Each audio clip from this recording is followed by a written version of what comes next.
Welcome to Back4App Containers. In this new series, we will explore how to create the Docker files and projects to host your application. It doesn't matter the technology in Back4App Containers. Today, we'll be creating a Docker file that will host a Node.js application with the support of NPM. So here I have my GitHub and I created a new repository called First Container where I'll be creating the Docker file to host a Node.js application with support to NPM. So the very first step is to click Add File and create a new file. We'll call this new file Dockerfile with a capital D. This is very important. And in here, we'll write the Dockerfile with the instructions.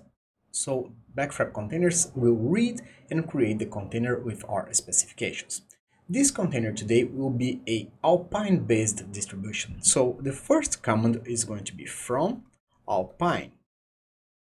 Then I'll run a couple of commands in order to update the packages and install Node.js and NPM. We'll first run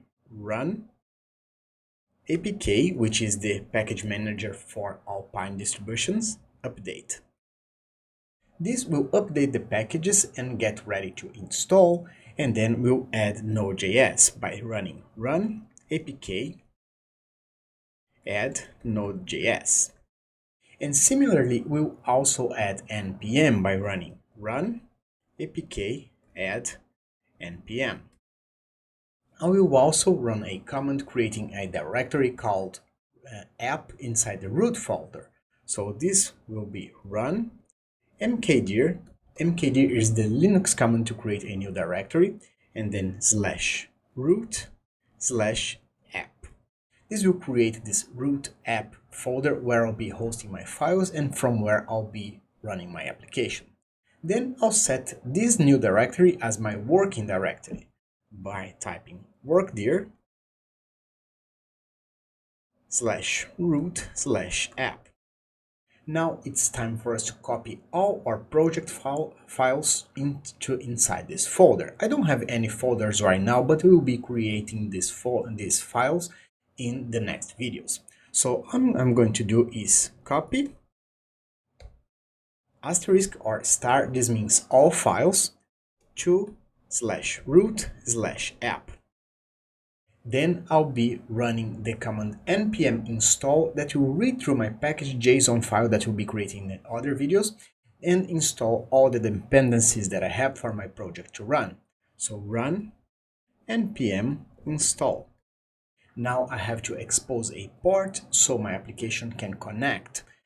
We do that by typing expose, and I'll be using port 3333.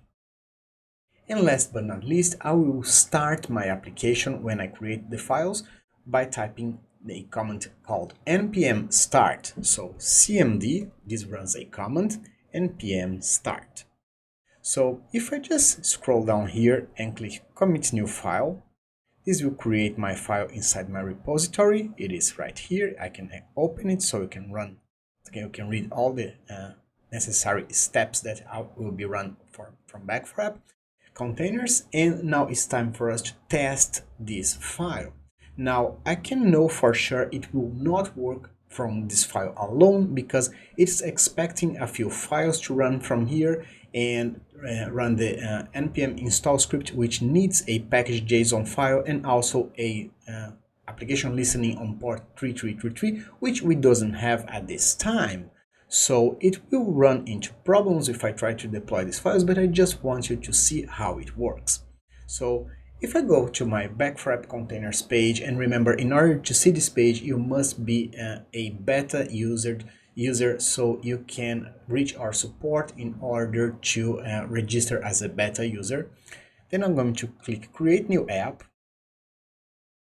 This will load my GitHub repos, and here is my container that I just created, first container. I'm going to select this and call this my NodeJS app.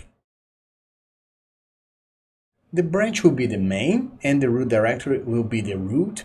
I'll leave auto deploy on, so every time I create a new file, it will automatically deploy for me in Back4App Containers, and just click create an app.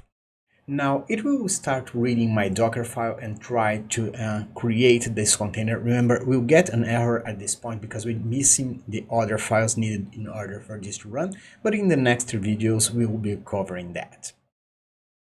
So as you can see, it's pulling the Alpine distribution and running the apk add npm, so it's going to install everything that I said in the Docker file.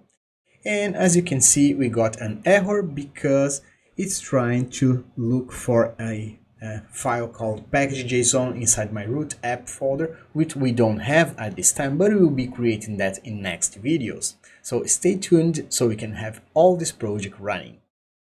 So if you found this video helpful, please click the like button and consider subscribing to the channel so you can help us grow.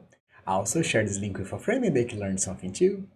If you are subscribed, thank you for that. And if you have any questions, suggestions, or any implementation you'd like to see, please leave it on the comment section down below. We always answer all the questions. I hope this content was useful to you and hope to see you back. See you soon.